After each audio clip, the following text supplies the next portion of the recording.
नमस्कार मंडळी. तर आज बऱ्याच दिवसांनी मी तुमच्यासोबत देवपूजेचा व्हिडिओ हा शेअर करणार आहे.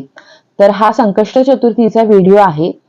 पण तरी सुद्धा ना आजच्या व्हिडिओमध्ये ना मी खूप छान अशी वेगळी माहिती तुमच्यासोबत शेअर करणार आहे. त्यामुळे आजचा व्हिडिओ आहे ना स्किप न करता शेवटपर्यंत नक्की बघा. तर बरेच दिवस झाले होते पुन्हा देवाऱ्यामध्ये धूळ बसली होती.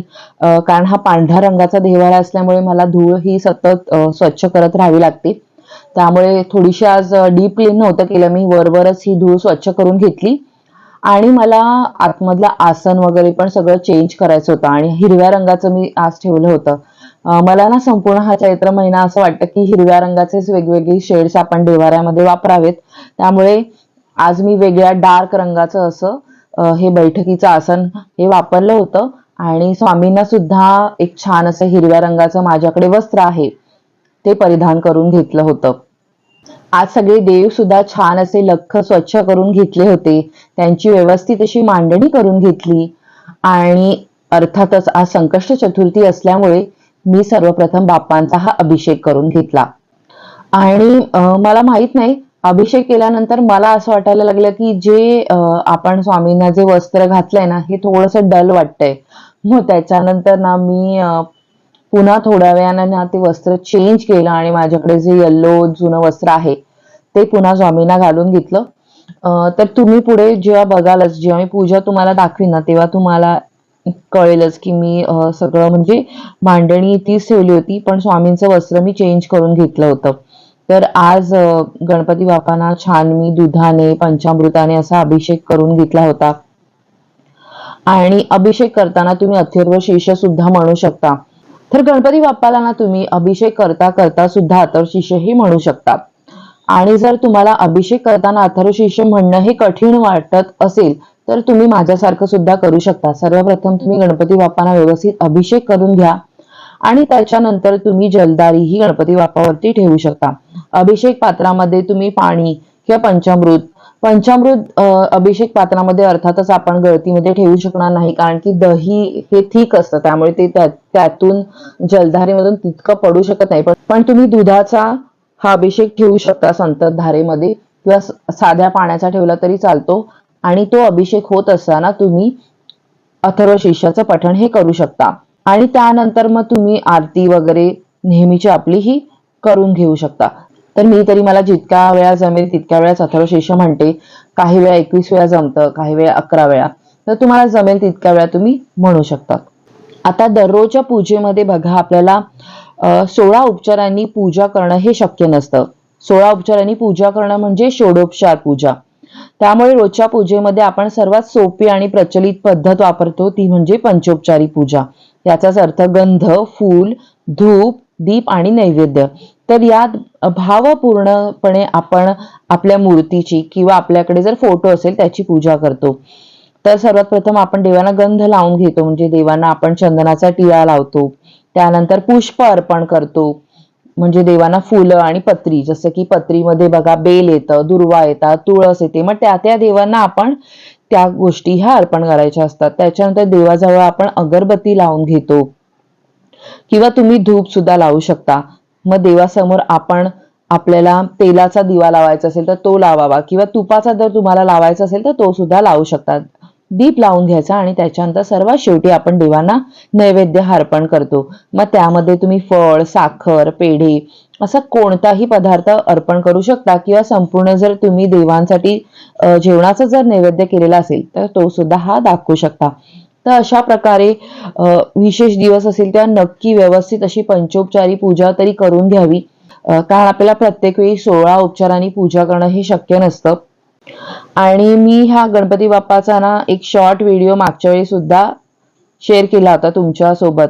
तर त्या शॉर्ट्स मध्ये ना तुम्हाला ती गणपती बाप्पाची मूर्ती ही आवडली होती. तर आता आहे ना तीच गणपती बाप्पाची ही जी मूर्ती आहे ती मी इथे खाली मांडणी करून घेत होती, कारण नेहमीची माझी देवपूजा ही करून झालेली होती. आणि त्यानंतर ना मला असं खाली थोडंसं वेगळं काहीतरी दिवस असतो त्या तिथे त्या देवांची मूर्ती ठेवायला खूप आवडतं. जसं तुम्ही प्रकट दिनाला बघितलं असेल की मी स्वामींची छोटी मूर्ती ठेवली होती.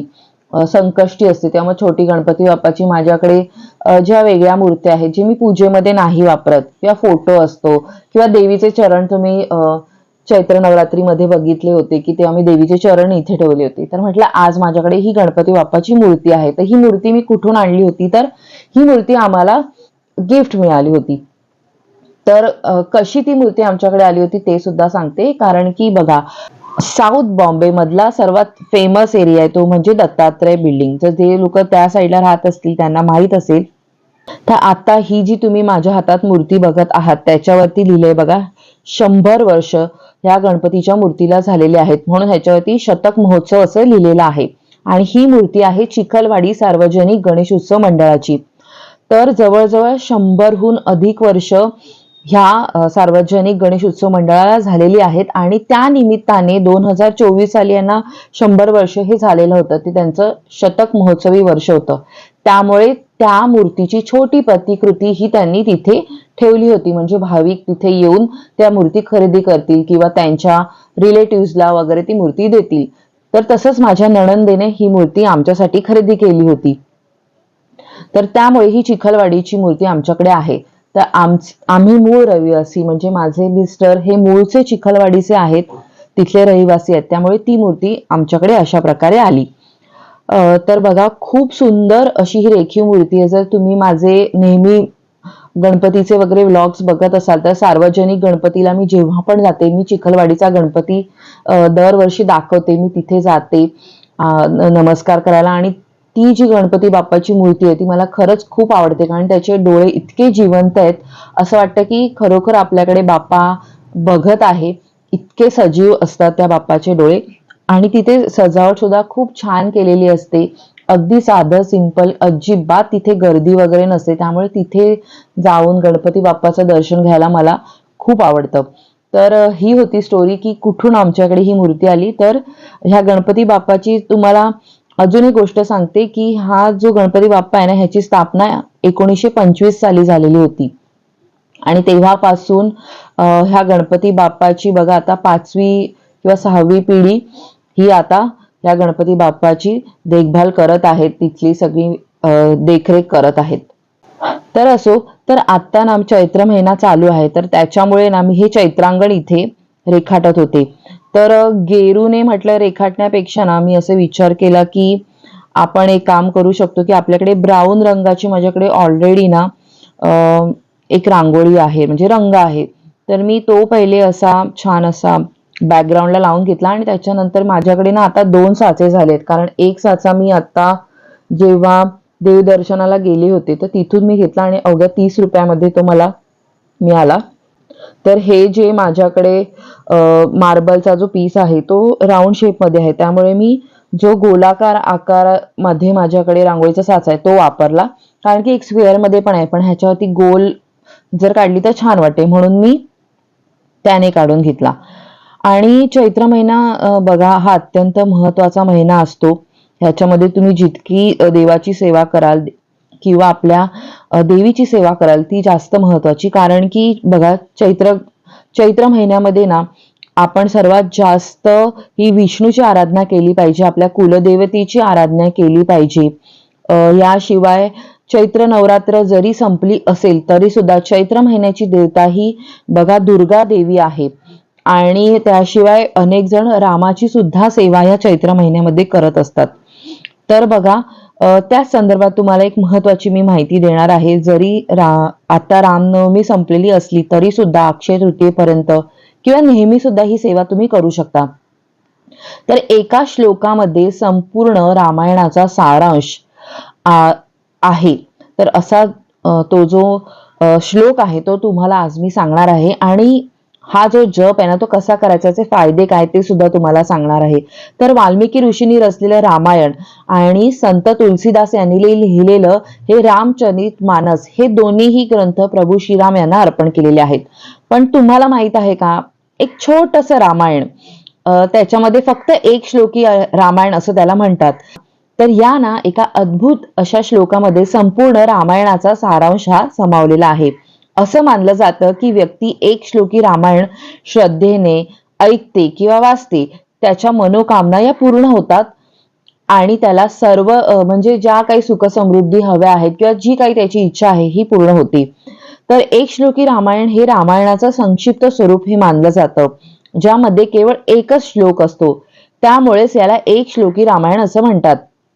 यात एकच श्लोक जरी असला तरी हा श्लोक वाचल्याने पूर्ण रामायण वाचल्याचं फळ मिळतं अशी मान्यता आहे. एक श्लोकी रामायण वाचल्यामुळे आपल्याला कोणते फायदे होतात आणि त्याचे वाचन करताना आपल्याला काय नियम हे लक्षात ठेवायचे आहेत ते आता आपण जाणून घेऊयात. तर बघा, प्रभू रामाच्या संपूर्ण जीवनाची नोंद ही रामायणात आणि रामचरितमानस यामध्ये केलेली आहे. आणि हे दोन्ही ग्रंथ आणि महाकाव्य वाचणे याला धार्मिक महत्व हे दिले गेलेले आहे. या जीवनातील अनेक धडे आपल्याला मिळतात आणि त्यानुसार आपल्या जीवनात मार्गक्रमण केले तर उत्तम यश आणि समाधानाची प्राप्ती होते. परंतु आपल्याला सर्वांनाच माहिती आहे की एवढा मोठा ग्रंथ वाचण्यासाठी आपल्याकडे पुरेसा वेळ नाहीये आणि त्यामुळे घरामध्ये रामायणाचा पाठ केल्यामुळे घरावरती येणारे संकट हे दूर होतात अशी सुद्धा मान्यता आहे. मग त्याचं पठण करायला जर आपल्याकडे वेळ नसेल तर फक्त एका श्लोकाचं पठण करून आपण ही फलप्राप्ती करू शकतो. तर कोणता तो श्लोक आहे तर स्क्रीनवरती मी तुम्हाला दिलेला आहे, कारण चुकून माझ्याकडून बोलताना एखादी चूक झाली तर तुम्हाला चुकीचा श्लोक हा सांगितला जाऊ नये म्हणून बघा, हा एक श्लोकी जो श्लोक आहे तुम्हाला सांगते. एक श्लोकी रामायण आदि राम तोपवनादि गमनम हत्वा मृगम कांचनम वैदेही हरणम जटायु मरणम सुग्रीव संभाषणम बाली निर्दलनम समुद्र तरणम लंकापुरी दाहनम पश्चाद रावण कुंभकर्ण हननम एतद्धिम रामायणम. तर हा तो छोटासा श्लोक आहे आणि ह्याचा अर्थ असाच आहे की जेव्हा श्रीराम हे वनात गेले तेव्हा त्यांना एक सोन्याचं हरिण दिसलं. त्यांनी ह्या हरणाचा वध केला आणि या दरम्यान श्रीरामाच्या पत्नी सीतेचं हरण केलं गेलं. सीता मातेचं रक्षण करताना पक्षीराज जटायू यांचा मृत्यू झाला आणि यानंतर श्रीरामांची सुग्रीव यांसोबत मैत्री झाली आणि त्यांनी सुग्रीवाच्या भावाचा म्हणजेच वालीचा वध केला. सीता मातेला परत आणण्यासाठी समुद्रावर सेतू बनवून तो पार केला गेला. लंकेचं दहन केलं गेलं. रावण आणि कुंभकर्णाचा संहार केला गेला. ही संपूर्ण रामायणाची कहाणी आहे जी या श्लोकात खूप कमी शब्दात सांगितलेली आहे. तर मंडळी, ह्याचा विधी काय आहे या मंत्र जपाचा? तर ज्या व्यक्तीला या मंत्राचा जप करायचा असेल त्यांनी काही नियमांचे पालन करायचे आहे. जसं की बघा, तुम्ही मंत्र जप करताना आसनाचा प्रयोग करायचा आहे. जर तुमच्याकडे कुशाचं आसन असेल तर अत्यंत ते फायदेशीर ठरतं, त्यामुळे कुशाचं आसन वापरा. त्याच्यानंतर मंत्र जपाची संख्या ही 108 पेक्षा कमी नसावी आणि रोज तुम्ही याच्या 5 माळा केल्या पाहिजेत आणि लागोपाठ तुम्हाला 21 दिवस याचा जप करायचा आहे. तर मंत्र जपासाठी तुम्ही रुद्राक्षाच्या माळेचा वापर करायचा आहे. तर हे छोटेसे त्याला नियम आहेत, नक्की करून बघा, तुम्हाला जरूर याचा फायदा होईल. अगदी साधी सोपी छोटीशी सेवा आहे. तर मी ही जी माझी राधाकृष्णाची पूजा करते नेहमी एकादशीला, तर त्याचा छोटासा हा क्लिप तुमच्या सोबत शेअर केला, कारण की आता मी छोटा देव्हारा आणलेला आहे राधाकृष्णाला, तर ही जुनी क्लिप आहे. तर म्हटलं मी तुमच्यासोबत आज एक श्लोकी रामायणाचं जे महत्व तुमच्यासोबत शेअर करणार आहे, तर तेव्हा ही क्लिप तुम्हाला दाखवावी. तर असो, तर मंडळी, आजचा हा व्हिडिओ तुम्हाला कसा वाटला कमेंट्स मध्ये मला नक्की सांगा. आवडला असेल तर लाईक करा, शेअर करा. पुढल्या भागात भेटूया एका नवीन विषयासह. तोपर्यंत लोभ असावा. धन्यवाद. श्रीराम जय राम, जय जय राम.